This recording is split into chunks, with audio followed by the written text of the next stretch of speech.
زندگی میں تین لوگوں کو کبھی مت بھولنا: مصیبت میں ساتھ دینے والوں کو، مصیبت میں ساتھ چھوڑنے والوں کو، اور مصیبت میں ڈالنے والوں کو۔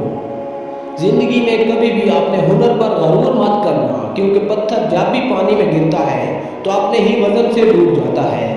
اپنے دشمن کو 1000 موقع دو کہ وہ آپ کا دوست بن جائے، پر اپنے دوست کو ایک بھی موقع نہ دو کہ وہ آپ کا دشمن بن جائے۔ شرمندگی اٹھانے سے بہتر ہے کہ تکلیف اٹھا لی جائے۔ خوش رہنے کا صرف ایک ہی راز ہے کہ امید صرف اپنے آپ سے رکھو، کسی اور سے نہیں۔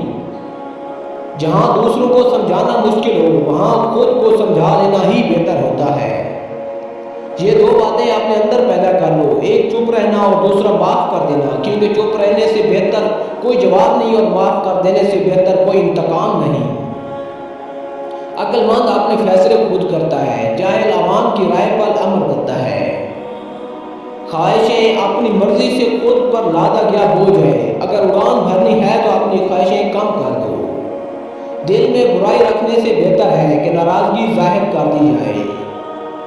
خود سے اچھی زندگی گزارنے کا حوصلہ رکھیں، نہ کہ وہ زندگی جس کے دوسرے آپ سے توقع کرتے ہیں۔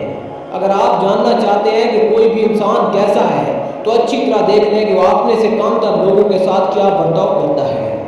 اکثر لوگ نماز نہیں پڑھتے، وہ صرف بھیک مانگتے ہیں۔ عمر کے ساتھ حکمت آتی ہے، لیکن بعض اوقات عمر اکیلے آتی ہے۔ ہر کوئی دنیا کو بدلنے کا سوچتا ہے، لیکن خود کو بدلنے کا کوئی بھی نہیں سوچتا۔ جب آپ ناراض ہوں تو فیصلے نہ کریں، جب آپ خوش ہوں تو وعدے نہ کریں۔